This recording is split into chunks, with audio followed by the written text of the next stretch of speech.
Hi teachers, it's Andrea Hawes from Elm Tree Education, and I'm back with another LitBit segment where I answer literacy instruction questions submitted by teachers in just a little bit. If you have your own question about reading instruction, writing instruction, listening, speaking, then make sure you follow that link down below, and it just might be the one that I pick for my next segment that I do. So let's get on with today's question. Okay, here is today's question. How do we hang on to reading for joy and pleasure with the increase of importance in teaching the science of reading protocols? And before I go further with answering this question, I'm going to take a timeout. Okay, here's my timeout.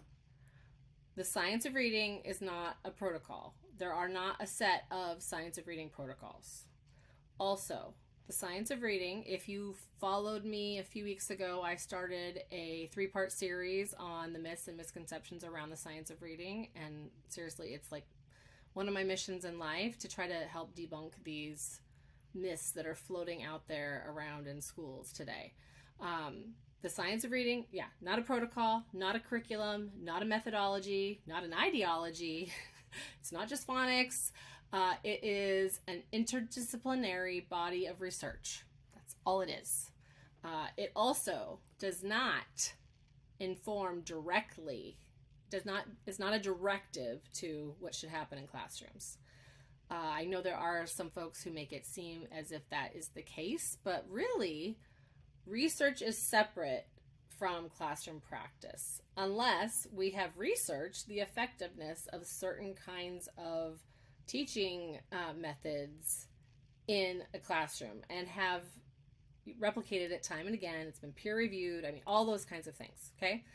Often the research is just a finding. It's to give us more information about how kids learn to read, or maybe especially the neuroscience has come out about, what's happening actually in the brains of kids who are learning to read, or the brains of kids who have dyslexia, etc.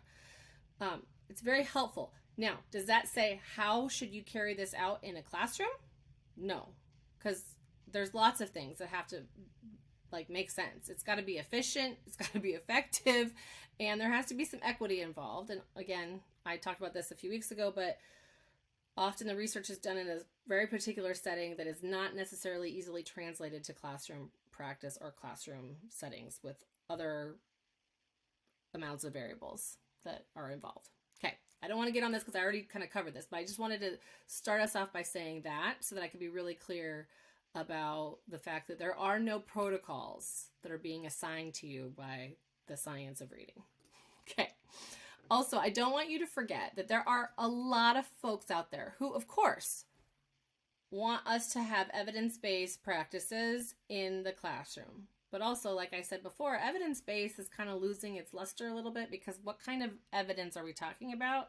Is it scientific evidence, or is it just this curriculum company has said that this is evidence-based and now it will work for everybody? It'll be the silver bullet for everybody.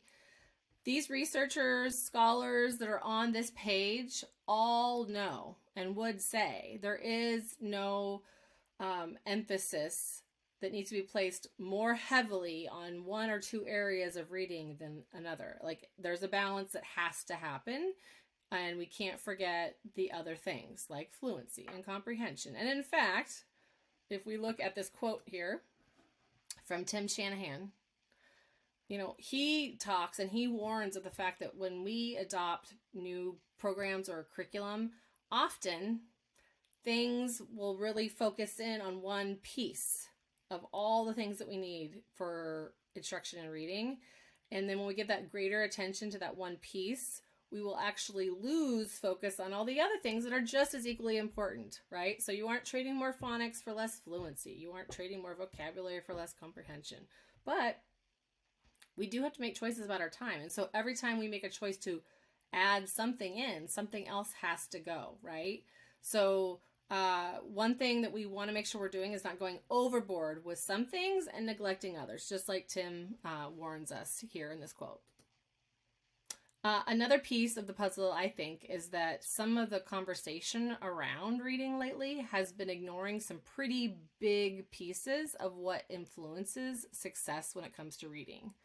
Specifically, motivation and engagement, executive functioning skills, having that metacognition, Just what are your feelings about you as a reader?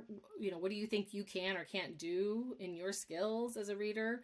What are your beliefs and understandings about reading? Are you able to read with a critical lens? I mean, all these things.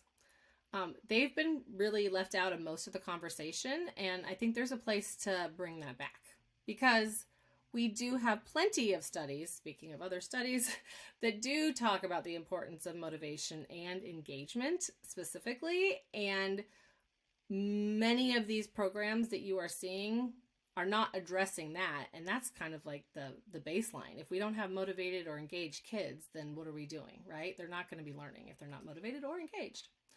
So there's this great model called the arc of motivation. I'm going to kind of move myself or make myself a little smaller here. Okay.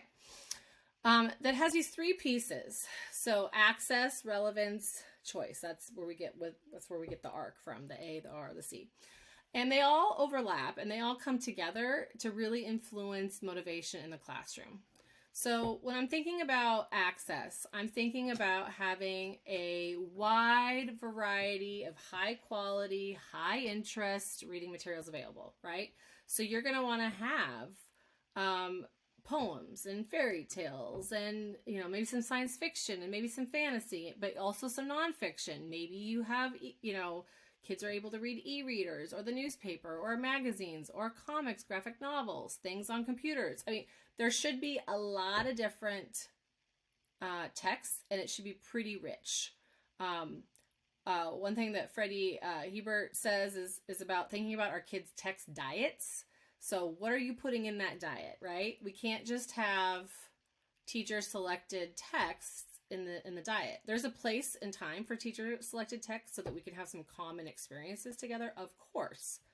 But also, what's the rest of the diet, right? We can't just focus on, consuming one thing, just like we think about a balanced diet when we eat food. Also, there needs to be actual time for reading. Some kids might need more, and some kids might need less. Our struggling readers maybe don't have as much time for reading because they're going to get more time supported by the teacher. But eventually we want to make sure we're increasing that as they're becoming more and more competent readers, right? And while other kids, they read a lot in some of these texts so that they are having that experience and that practice and just the opportunity to engage. Also, we want to make sure that we have time for kids to actually talk about what they're reading about, because that is so important. That's a big part of the process. When you think of yourself as an adult, if you've read something that you're super excited about, you're going to share it with your friends and talk to them about why you're excited about it. Maybe you're going to join a book club because you like talking about books. So we need to have spaces like that. Whether you do book clubs in your classroom with your students, or you just have partnerships talk, or, just some time for sharing. Also, as a teacher, we should be featuring books and showing excitement around books. And we should also go ahead and model when we don't like certain books, because not everybody's going to like the same thing. And you could say, I'm not really a fantasy reader, but I hear this one might be good for those of you who like fantasy. Mr. So-and-so down the hallway recommended it to me. It's just not my genre, but I think some of you might like it. Those are the kinds of things that we want to be modeling for kids. So now when we think about relevance, same thing. We want to be making sure that we're matching kids to texts that they like to read, whether we have an inventory so that we know, or we just know because we've been building relationships about kids. Like, hey, I know that you love books about snakes, and I just put this one in the library. I thought you might want to have a chance to look at it first before I put it in the whole classroom, because I know how much you love snakes, whatever. Or making sure that when we provide the text, we have to have that Goldilocks. It's got to be just right. Not too hard, not too easy, so that they are, moderately challenged and engaged. And it's not too boring or just too hard and frustrating that they want to opt out. And the other bit too is making it more real world. Again, if you want to do book clubs with your kids, great. If you want to have them write letters to each other, talking about the books that they are reading, or they write letters to the classroom down the hallway, or maybe you find adult pen pals outside the classroom that are reading the same books, and they can write and read. Connection back and forth. It makes it much more relevant and just like what they would actually do in real life, right? So that's what I said, like as an adult, you're going to tell your friends about a book that you're excited about. So where can they do that in the classroom? So you have to think about both the text that they're reading and how that's relevant, and then also like what's their purpose for reading and how is that relevant to what they might experience when they're outside of the classroom. And finally, it's choice. So, and it doesn't mean willy-nilly choice. This can be controlled choice. It could be a choice between a menu of options, but making sure they have time to select the reading materials they want to read, because all of the research says if we have more control and choice in our all across the day in education, we're going to have a higher level of engagement and motivation. I mean, it's said it time and time and time again. And so you really can't refute that this one is not necessary for learning how to read when we want to consider engagement and motivation. So they get to self-select so that means you're giving them a choice of what they are reading. You're also controlling the choice for maybe the students that they're maybe partnering with. Maybe you are giving them a book club, but the book club has to come to a consensus about what they're going to read. Maybe they have options for how they're going to have the conversations. They set up their own rules and activities around the books that they're going to read. Where are they going to read? Maybe they get to read around the room. And, when do they get to, do a task, for example? Just all these things that you can think about that would be providing students choice. Okay. So last final words here, but I need to get smaller so you can see it. Knowing how to read is not sufficient. Students must have both the skill and the will to read. So when I come back to our initial question, which is how can we keep that joy for reading in our classrooms? We have to. Whether you're doing those little book commercials for kids, you're letting kids talk about what they're reading and sharing, you're highlighting super great reads that you're adding to the library, you're displaying them. Their kids are just surrounded by text and a variety of different types of text.